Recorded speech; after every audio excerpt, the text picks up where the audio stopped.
এখন আমরা দেখি এক্সাম্পল 6.25 এটাতে কি দেওয়া আছে। দেখুন এখানে আমাদেরকে একটা ফিগার দেওয়া আছে। এই ফিগারের উপর বেস করে আমাদেরকে কি বের করতে হবে। দেখেন তিনটা প্রবলেম দেওয়া আছে। দ্য আউটপুট ভোল্টেজ, সো আমাদেরকে আউটপুট ভোল্টেজটা কত সেটা আমাদেরকে বের করতে হবে। The voltage drop across series resistance, so আমাদের এই যে সিরিজ রেজিস্ট্যান্স আছে এটার অ্যাক্রসে আমাদের যে ভোল্টেজটা ড্রপ করতেছে সেটা বের করতে হবে। এবং 3 নম্বরে দেওয়া আছে the current through zener diode, এই যে জেনার ডায়োড এটার ভিতর দিয়ে যে কারেন্টটা যাচ্ছে সেটার ভ্যালুটা কত এবং কি পরিমাণ কারেন্ট যাচ্ছে সেটা আমাদেরকে বের করতে হবে।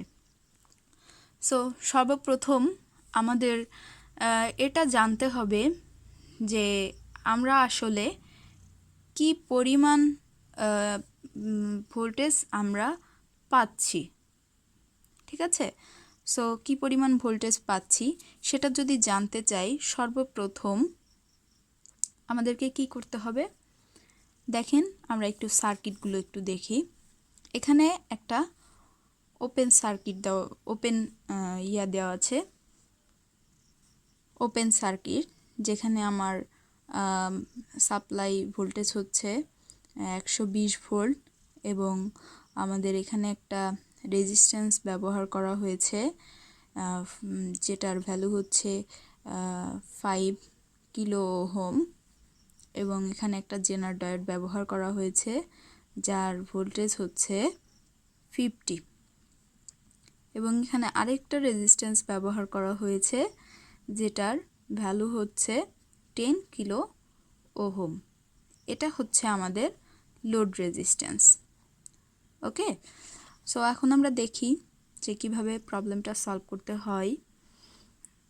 সো আমরা প্রথম কাজ হচ্ছে আমাদের এই যে ভোল্টেজ ওপেন সার্কিটে ভি ভোল্টেজটা কত অ্যাক্রস দ্য ওপেন সার্কিট, এই সার্কিটের উপর যে ওপেন সার্কিটের অ্যাক্রসে আমাদের ভোল্টেজটা আমরা আসলে কতটা পাচ্ছি সেটা আগে আমাদেরকে দেখতে হবে।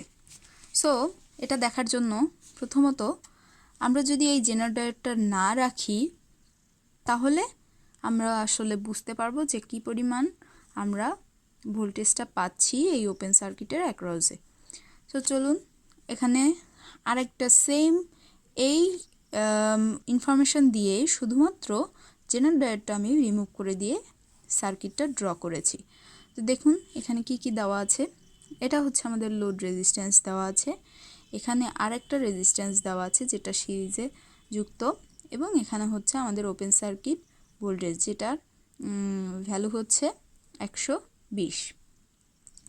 সো এখান থেকে যদি আমি আমার ভোল্টেজটা বের করতে চাই V across the open circuit, so কি আসবে দেখুন। আমরা যদি এটা বের করতে চাই, সো আমাদের যে ফর্মুলাটা আছে সেই ফর্মুলাটা কি আছে চলুন এবার দেখা যাক। আমরা কি জানি যে ভি ইকুয়াল, চলুন দেখি, ভি ইকুয়াল ভি ইন মানে হচ্ছে আমার ইনপুট ভোল্টেজটা কত। এখানে আমার ইনপুট ভোল্টেজ দেওয়া আছে 120 ভোল্ট এবং আমার টোটাল রেজিস্ট্যান্স, সো আমার টোটাল রেজিস্ট্যান্স এখানে দেখুন কত দেওয়া আছে, এখানে আর একটা দেওয়া এবং আর এল একটা দেওয়া। সো আমার টোটাল রেজিস্ট্যান্স হচ্ছে আর প্লাস আর এল এবং যেহেতু আমি এই যে ভোল্টেজটা আমি বের করতেছি এটা কার অ্যাক্রসে, আমি এই আর এল এর অ্যাক্রসে করতেছি। সো আর এল এর অ্যাক্রসে যখন আমি করছি তখন আমাকে এটাকে এই টোটাল ভ্যালুর সাথে মাল্টিপ্লাই করতে হবে। সো এটা আমরা পেয়ে গেলাম। সো এখান থেকে আমরা যদি ভি ইনপুট 120 ভোল্ট বসাই এবং আর এর ভ্যালু এখানে 5 প্লাস এখানে 10 এবং আমার লোড রেজিস্ট্যান্স হচ্ছে 10। বসালে আমি ক্যালকুলেট করলে আমি টোটাল এখানে পাবো হচ্ছে 80 ভোল্ট।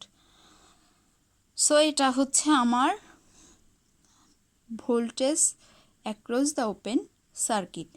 বাট এখানে আমার যদি জেনার ডায়োডটা না থাকে তবেই, কিন্তু যদি জেনার ডায়োডটা আমার থাকে তাহলে কি ঘটবে দেখুন। এই যে আমি ভোল্টেজটা পেলাম, যে আমার আউটপুটটা, এটা জেনার ডায়োডের তুলনায় অনেক বেশি। সো আমার জেনার ডায়োডের ধর্ম অনুযায়ী আমরা কি জানি যে কখনোই এই সার্কিটের ভিতর দিয়ে জেনার ডায়োডে যে পরিমাণ ভোল্টেজ দেওয়া আছে এর বেশি সে ফ্লো করতে দিবে না। যদি তাই হয় তাহলে অবশ্যই আমার ম্যাক্সিমাম যে ভোল্টেজটা হবে এই সার্কিটের জন্য সেটা 50। সো খুবই সহজে আমরা বুঝতে পারছি যে আউটপুট ভোল্টেজ আমার এত হওয়ার কথা, কিন্তু এটা হবে না। এটা কত হয়ে যাবে? এটা হবে, যেহেতু এটা 50 এর চেয়ে অনেক বড়, তাই আমার এই ভ্যালুটা হবে না, এবং জেনার ডায়োডের যে ভ্যালু সেটাই হবে আমার actual output value. So first আমাদের যে কোশ্চেনটা দেওয়া ছিল সেটা ছিল আউটপুট ভোল্টেজটা কত। সো আমার আউটপুট ভোল্টেজটাই হবে হচ্ছে 50। সো আমার প্রথমটাই হবে output voltage equal VZ, that means zener ডায়োডের ভোল্টেজ ইকুয়াল 50 ভোল্ট। সো আমরা 1 নম্বর প্রবলেম সলভ করে ফেলেছি। এখন দেখি আমাদের 2 নম্বর প্রবলেমটা কি বলেছে। 2 নম্বর প্রবলেম বলেছে যে the voltage drop across series resistance. So এখানে অর্থ হচ্ছে ভোল্টেজ ড্রপটা বলতে কি বোঝায়, যে আমি কি পরিমাণ সাপ্লাই দিচ্ছি এবং কি পরিমাণ আমি পাচ্ছি, তার যে পার্থক্যটা, সেই পার্থক্যের পরিমাণটাই হচ্ছে আমাদের ড্রপ ভোল্টেজ। কার অ্যাক্রসে? এই লোড রেজিস্ট্যান্সের অ্যাক্রসে, এই রেজিস্ট্যান্সের অ্যাক্রসে। সো দেখে আসি, আমার ইনপুট ভোল্টেজ হচ্ছে কত দেওয়া ছিল? 20, কিন্তু আমার আউটপুট ভোল্টেজ পাচ্ছি 50। সো যদি আমার ইনপুট ভোল্টেজ 120 হয় তাহলে আমার আউটপুট ভোল্টেজ হবে 50। সো এদের পার্থক্য করলে আমি পাচ্ছি 70 ভোল্ট। সো আমার ভোল্টেজটা ড্রপ করছে কত? 70 ভোল্ট। কার অ্যাক্রসে? ভোল্টেজটা ড্রপ হচ্ছে ড্রপ অ্যাক্রস আর, যেটা আমার এখানে সিরিজে যুক্ত আছে। এই যে জেনার ডায়োডের সাথে এখানে সিরিজে যুক্ত। ওকে, সো আমরা 2 নম্বর প্রবলেমটাও সলভ করে ফেলেছি। এখন দেখি আমাদের 3 নম্বর প্রবলেম কি বলেছে। The current through zener diode. এখন আমাকে বলেছে যে এই জেনার ডায়োডের মধ্য দিয়ে কি পরিমাণ কারেন্ট ফ্লো করছে। আচ্ছা, এখন একটু খেয়াল করি, এখানে একটু বোঝার বিষয় আছে। ব্যাপারটা হচ্ছে, এখানে এটা হচ্ছে আমার কারেন্ট, ইনকামিং কারেন্ট, মানে এটা হচ্ছে আমার সাপ্লাই কারেন্ট। আবার বলতে পারি ইনপুট কারেন্ট। এখানে আমি একটু লিখে দিই আই ইনপুট, দ্যাটস মিন এখান দিয়ে আমার ইনপুট কারেন্টটা আসছে এবং এখানে একটা টার্মিনালে পৌঁছেছে। এখান থেকে 2টা ওয়ে, একটা আমার লোড রেজিস্ট্যান্সের সাথে আর একটা হচ্ছে জেনার ডায়োডের সাথে। ঠিক আছে। এখন এই যে টোটাল কারেন্টটাই এটা এখানে এই টার্মিনালে এসে এখান থেকে 2 ভাগ হয়ে চলে যাচ্ছে। সো এখন আমার এই কারেন্টটার পরিমাণ হবে এই দুইটা কারেন্টের সমষ্টির সমান, রাইট? সো যদি সমষ্টির সমান হয় তাহলে এখান থেকে আমরা যে কোনো দুইটার যদি ভ্যালুটা পেয়ে যাই, এটা এটা এটা এই তিনটার মধ্যে যে কোনো দুইটার ভ্যালু পেলে আমরা অপর আরেকটার ভ্যালুটা পেয়ে যাব। সো এখানে আমি এই ভ্যালুটা যে ইনপুট কারেন্টটা আছে সেটা কিভাবে পাবো? সেটা পাবো হচ্ছে আমার যে ড্রপ করতেছে ভোল্টেজটা, সেই ড্রপ ভোল্টেজটাকে আমি যদি এখানকার রেজিস্ট্যান্স দিয়ে ডিভাইড করি তাহলে আমার ইনপুট যে কারেন্ট আছে সেটা পেয়ে যাব। সো দেখি কিভাবে। আচ্ছা, 3 নাম্বারটা ওকে। সো আমি কি বলেছি যে প্রথমত আমার ইনপুট কারেন্টটা কি হবে, যে আমার ইনপুট যে ভোল্টেজটা আর হচ্ছে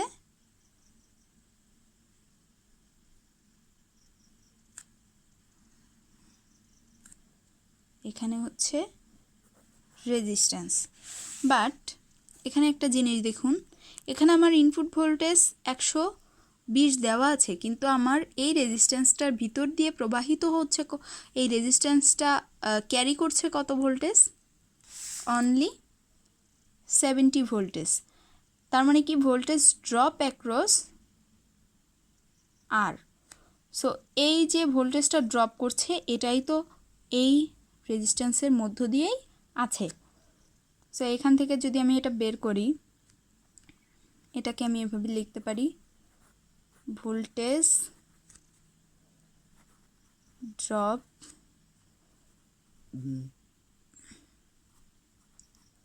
across R divided by resistance.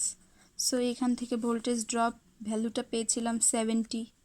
So আমি এখানে 70 বসাইলাম এবং আর এর ভ্যালু আমার এখানে ফিগারে দেওয়া ছিল 5 কিলো ওহম। সো আমি এখানে 5 কিলো ওহম বসালাম। বসালে এটার ভ্যালু আমার আসবে 40 মিলি অ্যাম্পিয়ার। খেয়াল রাখবেন কেন এটা কিলো ওহমে আছে এবং এটা ভোল্টে আছে। সো এটাকে যদি আমি করি তাহলে আমি 40 মিলি অ্যাম্পিয়ার পাচ্ছি। এটা হচ্ছে আমার আই ইনপুটের জন্য। কোনটা? এই যে এটা আমি যেটা আছে এটা পাচ্ছি। এখন আমার উদ্দেশ্য এখান থেকে আমি কোনটা বের করতে পারবো। যেহেতু এখানে আমার বলেই দিছে যে জেনারেটরটা কত কারেন্ট, সো আমাকে অবশ্যই এটা বের করতে হবে এবং এটা আমি বের করতে পারবো। কিভাবে? এখানে আমার এই যে রেজিস্ট্যান্স, লোড রেজিস্ট্যান্স, এই রেজিস্ট্যান্সের অ্যাক্রসে আমার কতটা কারেন্ট আছে। সো এটা ভোল্টেজ আমি জানি যে এই রেজিস্ট্যান্সের অ্যাক্রসে ভোল্টেজ কত, এবং সেটা হচ্ছে 50 ভোল্ট। ঠিক আছে। সো আমি যদি এখানে বসাই হচ্ছে আই লোড রেজিস্ট্যান্স, এটা হচ্ছে ভোল্টেজ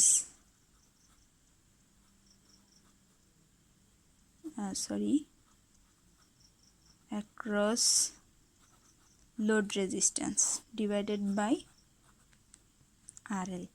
সো লোড রেজিস্ট্যান্স যেহেতু আমরা এখানে পেয়েছিলাম 80, বাট অ্যাকচুয়ালি আমরা পাচ্ছিলাম 50। কি কারণে? জেনারেটরের কারণে। সো এখানে আমার ভোল্টেজটা হবে 50 এবং লোড রেজিস্ট্যান্স হবে 10 কিলো ওহম। সো এটাকে যদি আমরা ক্যালকুলেট করি আমরা পাবো হচ্ছে 5 মিলি অ্যাম্পিয়ার। সো দেখুন এখানে আমাদের যে উদ্দেশ্য ছিল, আমরা আইএলটাও পেয়ে গেছি, আই ইনপুটটাও পেয়ে গেছি। এখন আমাদের উদ্দেশ্য হচ্ছে আই জেডটা বের করা। সো চলুন আমরা দেখি আই জেডটা কীভাবে বের করা যায়। ওকে, কির্শফের যে লটা আছে সেটা অনুযায়ী আমরা কি জানি, আই ইনপুট ইকুয়াল যে আমি যে কারেন্টটা দিচ্ছি সেই কারেন্টের পরিমাণ এবং টার্মিনালে যে কয়টা ওয়ে আছে সেই ওয়েতে যে ফ্লো করার কারেন্টের পরিমাণের যোগফলের সমান। সো এখানে আমার একটা হচ্ছে লোড কারেন্টে যাচ্ছে আর একটা যাচ্ছে হচ্ছে জেনার ডায়োডের ভিতরে। সো আমি যদি এটাকে সমীকরণ ওয়াইজ জেনার ডায়োড ছাড়া বাকিগুলোকে অপোজিট দিকে নিয়ে যাই, তাহলে কি হবে দেখুন, ইনপুট কারেন্টটা যাবে মাইনাস লোড কারেন্টটা বিয়োগ।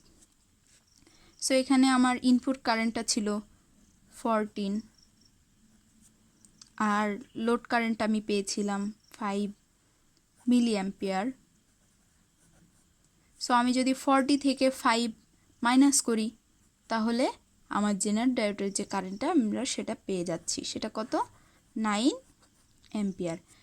সো মেইন এখানকার ফোকাসটা হচ্ছে আমাকে কারেন্টগুলো আগে বের করতে হবে এবং লোড রেজিস্ট্যান্সের যে কারেন্টটা আছে সেটা লোড রেজিস্ট্যান্সের অ্যাক্রসে ভোল্টেজ কত তার উপর নির্ভর করবে এবং যে আমি যে কারেন্টটা সাপ্লাই করতেছি তার অ্যাক্রসে ভোল্টেজটা কত সেটা ডিপেন্ড করবে এবং তারপরে আমি এই কারেন্টটা বের করতে পারবো। সো আমার প্রথমত আমি প্রত্যেকটা রেজিস্ট্যান্সের অ্যাক্রসে ভোল্টেজ কত পাচ্ছি সেটা বের করা, সেই ভোল্টেজ থেকে আমার সেই ওয়েতে কি পরিমাণ কারেন্ট ফ্লো করছে সেটা বের করা এবং ফাইনালি আমার টার্মিনালে কোন দিকে ইনকামিং কারেন্ট এবং ইনগোয়িং কারেন্ট দুইটার যে সমীকরণ আছে সেই সমীকরণ অনুযায়ী আমার ভ্যালুগুলো বসিয়ে ক্যালকুলেট করা। সো এটাই ছিল সব মিলিয়ে। যদি কোনো ভুল ত্রুটি হয়ে থাকে অবশ্যই স্যার কাইন্ডলি আমাদেরকে ইনফর্ম করবেন যে আমাদের এখানে কোথাও বুঝতে বা বুঝাতে ভুল হয়েছে কি না। সো থ্যাংক ইউ স্যার আপনাকে যে আমাকে এই সুযোগটা দেওয়ার জন্য এবং সবাইকে ধন্যবাদ। ভালো থাকবেন সবাই, সুস্থ থাকবেন।